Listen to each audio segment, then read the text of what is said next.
Vadakara കുഞ്ഞിപ്പള്ളിയിലാണ് Vengalam Azhiyur stretch. ഗുരുതര അനാസ്ഥ കാരണം ഒരു മനുഷ്യന് ജീവൻ നഷ്ടമായ സ്ഥലം. ദേശീയപാതയിലെ കുഴിയിൽ വീണ് ഓട്ടോ മറിഞ്ഞ് ഡ്രൈവർ മരിച്ചു. കഴിഞ്ഞ മാസം 31 രാത്രിയിൽ മാഹി ചാലക്കര സ്വദേശി റഫീഖാണ് മരിച്ചത്.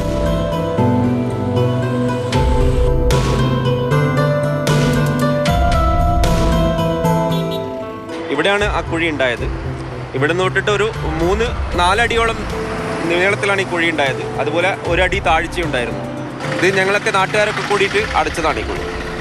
സർവീസ് റോഡിൽ നിന്ന് ദേശീയപാത കയറുന്ന വഴിക്ക് തന്നെയാണ് ഈ ഒരു കുഴി ഉണ്ടായത്.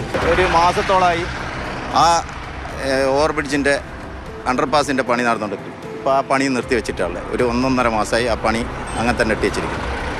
വേറെ ഇങ്ങനെ പോയി കഴിഞ്ഞാൽ ഈ വകാടിൻ്റെ തോന്നിയസം അല്ലാണ്ട് വേറൊന്നും ഇവിടെ കാണുന്നില്ല. വടകര മൂരാട് പാലം.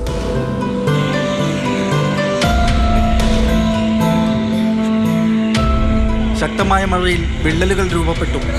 വിള്ളലുകൾ ഷീറ്റിട്ട് മറച്ച നിലയിലാണ്.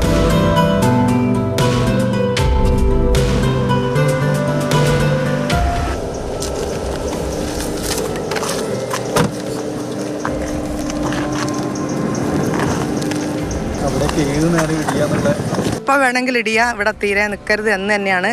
പിന്നെ വെച്ചാൽ ചെറിയ വിള്ളലുണ്ട് ഇതിനൊക്കെ. പിന്നെ വിള്ളൽ വരുന്നത് എന്താ വെച്ചാൽ മണ്ണിങ്ങനെ തിങ്ങുന്നത് കൊണ്ടാണ്. അത് തീർച്ചയായിട്ടും നിങ്ങൾ പേടിക്കണം. അതുകൊണ്ട് ഇവിടെ തീരെ നിൽക്കരുത്. എന്തായാലും അവരെ കൊണ്ട് ഏറ്റെടുപ്പിക്കുന്ന രീതിയിലേക്ക് പോകണം എന്ന് തന്നെ പറയുന്നത്. ഒരു അശാസ്ത്രീയമായ രീതിയിലാണ് ഇവിടെ മണ്ണെടുത്തത്.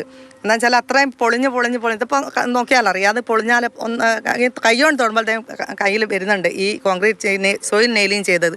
എന്തായാലും സോയിൽ നെയിലിങ് തീരെ വേണ്ടെന്ന് തന്നെയാണ് പറയാനുള്ളത്. ഭീഷണിയുള്ള ഒരു വീട് എൻ്റെ വീടാണ്. നമുക്കിപ്പോൾ ഇവിടെ ഒരു 3-4-5 വീട് നമുക്കെന്താ ഉള്ളിൽ തന്നെ വിള്ളലും കാര്യങ്ങളൊക്കെ വന്നിട്ടുണ്ട് വീടിൻ്റെ.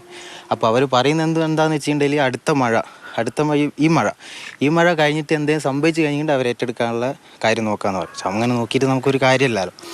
ഏത് സമയത്തും ഒരു ഡെമോക്രസിൻ്റെ വാള് പോലെ ഇതിൻ്റെ മേലെ താമസിക്കുന്ന ആൾക്കാർക്ക് ഒരിക്കലും സ്വസ്ഥമായി ഉറങ്ങാൻ പറ്റാത്തൊരവസ്ഥയാണ്.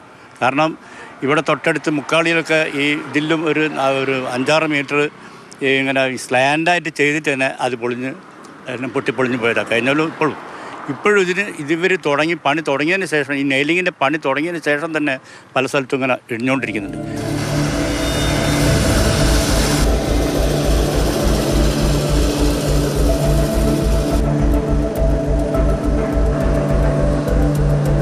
ഒരു 40 അടി താഴത്തിലാണ് അവർ കുഴിച്ചത്.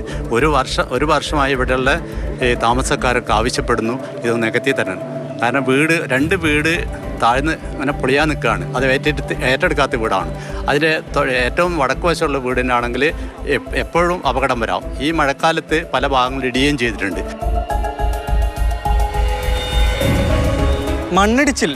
മണ്ണിടിച്ചിൽ ഭീഷണി, വിള്ളലുകൾ, കുഴികൾ, പ്രശ്നങ്ങൾ ഒരുപാടാണ്. ജനങ്ങൾ വലിയ പ്രയാസത്തിൽ.